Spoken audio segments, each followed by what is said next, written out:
Oui, alors ce dispositif, je précise, il existe depuis 2020. On l'avait mis en place quand j'étais VP à l'autonomie en 2020.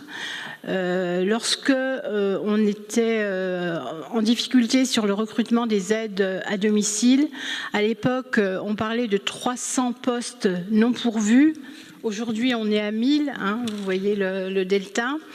Et donc, on avait proposé d'essayer, avec les services d'aide à domicile qu'on avait rencontrés, on avait mis en place ce dispositif pour les aides à domicile. Donc, c'est-à-dire que pendant un certain nombre d'heures, alors à l'époque, c'était 300 heures, les personnes pouvaient cumuler leurs revenus d'activité et leur RSA sur la base de 300 heures. Voilà, ça c'était le début. Au fil du temps, on a amélioré ce dispositif, on l'a élargi aux métiers de l'agriculture pour les emplois saisonniers, ensuite au service du BTP, ensuite au service des transports et aussi sur la propreté, sur les services de la propreté. Chaque année, on a voté des améliorations de ce dispositif en commission permanente, donc vous les avez votées également. Et on se rend compte, hein, les chiffres parlent, vous avez tous les chiffres dans le rapport, montrent bien que c'est un dispositif intéressant. Ça peut apporter jusqu'à 2 000 € de plus par an aux allocataires, parce que ça leur permet également de toucher la prime d'activité. Et donc, on a élargi pour les services d'aide à domicile, les 300 heures sont passées à 600 heures. Il y a 600 heures qui permettent, voilà. Alors, ça fonctionne. On veut vraiment l'accélérer. Je vous ai dit, la présidente avait été auditionnée par le CESE sur ce dispositif. Et il a donc été retenu dans le cadre des préconisations sur la précarité professionnelle. J'ai participé à cette réunion. Effectivement, la Meurthe-et-Moselle a été citée en exemple. Alors, je ne sais pas si d'autres départements pratiquent ce système, mais enfin, c'est un système qui marche et ça permet...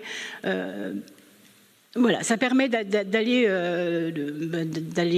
faciliter l'accès à l'emploi.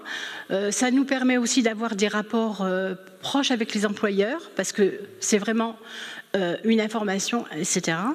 Et également, aujourd'hui, nous allons revisiter toutes les situations des personnes qui sont passées de ce dispositif, parce qu'il arrive un moment où ça s'arrête. Donc, qu'est-ce qu'elles sont devenues? Est-ce qu'elles sont dans l'emploi? Est-ce qu'elles ont arrêté? Est-ce que les freins sont levés? Voilà. Et on va revisiter toutes ces situations pour permettre d'aller plus loin avec elles et de les remettre vraiment dans un emploi qui leur permette de vivre, de pouvoir faire garder leurs enfants, de pouvoir, voilà.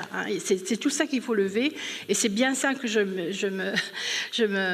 me tue à expliquer, cet accompagnement, cette levée des freins nécessaires dans l'accompagnement. C'est pas une personne qu'on prend et qu'on met dans son emploi, ça n'existe pas. Ça n'existe pas, et il faut vraiment qu'on travaille ensemble, et je vous invite à être attentif à la politique qu'on essaye d'amener et qu'on amène, et pour lesquelles on travaille de façon vraiment très, très acharnée pour arriver à améliorer. Est-ce que c'est rétroactif? Oui.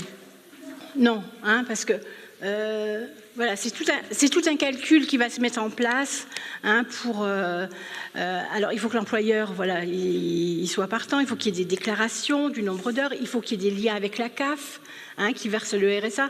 C'est un travail énorme pour nos services, hein, je le redis, je le dis aussi. Vraiment un travail fin qui est fait pour suivre chaque dossier, chaque personne. Sur ses revenus, et voilà, qu'elle ne soit pas pénalisée par un défaut de déclaration, de perdre le RSA à un moment donné, etc. Voilà, c'est vraiment un travail très fin qui est fait par nos services pour arriver à faire fonctionner correctement ce dispositif. Pour te répondre, quand je parle de revisite des situations, c'est justement pour bien voir si la personne, elle a arrêté, qu'est-ce qu'elle a fait, est-ce qu'elle est dans l'emploi de nouveau, voilà, comment. Donc, pour éviter justement ces situations de cumul sur les mêmes personnes. Ça, c'est une chose.